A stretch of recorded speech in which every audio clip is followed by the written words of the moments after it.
In July 1881, the ship HMS Bacante was sailing near the coast of Australia with Prince George on board, who would later become King George V, 30 years after this incident. At precisely 4 in the morning on this day, the sail operator noticed fog in the shape of a ship with a red light glowing in the middle of it. Prince George decided to sail to that point, and as he approached, the ship disappeared from sight, leaving nothing behind except the red light, similar to the strange lights captured from time to time around the world, which have always been believed to be evidence of the presence of aliens.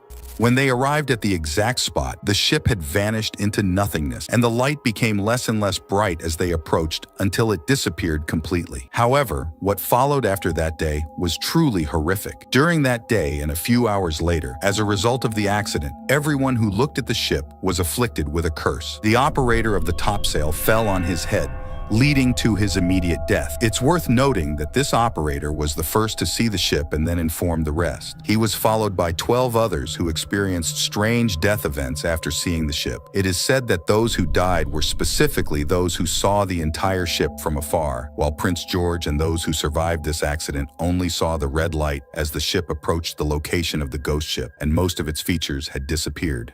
What is particularly strange about this matter is that this mysterious ship, later known as the Flying Dutchman, caused the death of 13 individuals, which, as you know, is a notorious and unlucky number.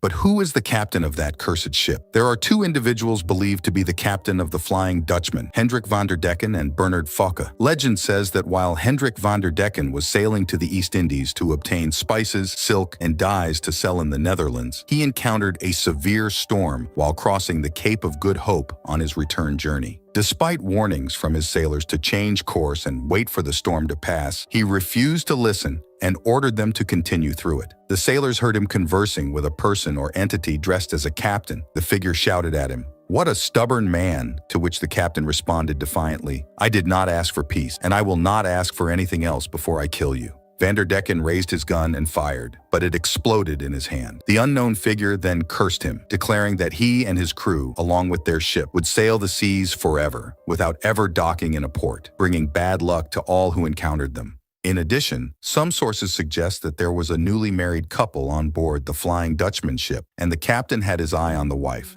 desiring her for himself. To assert his authority and power over the husband, the captain allegedly cursed and assaulted him, aiming to impress the wife and turn her against her weak husband. However, when the captain's efforts proved futile, he decided to eliminate the husband in front of her. Subsequently, the Dutchman's crew divided, sparking a revolt among those who opposed the captain's actions and sought to aid the bride. Following a fierce confrontation, the captain and his supporters emerged victorious. The captain then presented the bride with a choice between him and his crew. The outcome of her decision remains unknown to us. However, shortly thereafter, a storm arose, likely fueled by the anger of the sailors and the deceased husband. It has even been suggested that the individual conversing with the captain was the bride's husband, though we will later discover that this differs from the story of Bernard Fokke.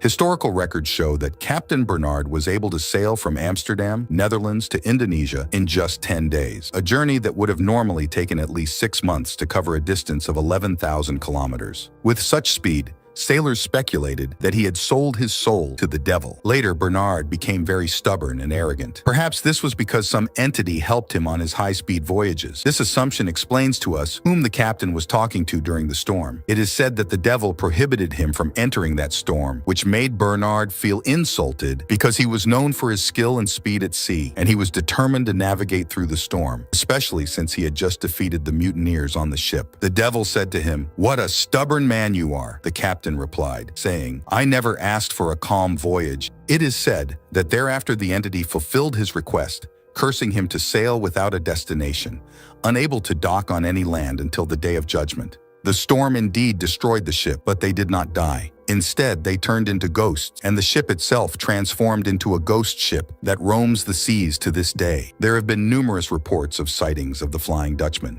Notably, both King George V and his older brother Albert Victor claim to have seen it. However, the most famous sighting of the Flying Dutchman occurred in 1936 in the waters near the Cape of Good Hope off the coast of South Africa, with more than 60 people allegedly witnessing the ghostly ship sailing along the coast on a stormy night. The ship would sometimes appear among the waves and then disappear, reappearing in another place on the beach. Regions purportedly frequented by the Flying Dutchman include the Indian Ocean and extending along the coast of Africa, traversing the entirety of the Cape of Good Hope. The most recent sighting of the Flying Dutchman was by the Germans during World War II, specifically in 1941. A German submarine, U-116, under the command of Admiral Karl Dönitz, sighted the Flying Dutchman during their voyage through the east of Suez. The scarcity of sightings of the Flying Dutchman ship is due to our ability to predict the weather in our current era, as it is known that sightings of the Flying Dutchman only occur during sea storms. There is also the possibility that this ship has found a place of stability within the Bermuda Triangle, where the weather is reputed to be consistently bad, and any ships or planes that enter it disappear irretrievably and without a trace. The most credible explanation for the sightings of the Flying Dutchman is the occurrence of a visual phenomenon that people imagine as a ghost ship. This phenomenon is represented by the strong mirage, or Fata Morgana phenomenon, which is usually seen at sea. They are merely distorted visual reflections of the shapes of passing ships from afar and only occur under certain circumstances and for short periods, explaining the disappearance and appearance of the alleged sightings. This phenomenon is usually seen in the morning after a cold night, resulting in thermal radiation in the atmosphere. When a strong mirage occurs for a passing ship,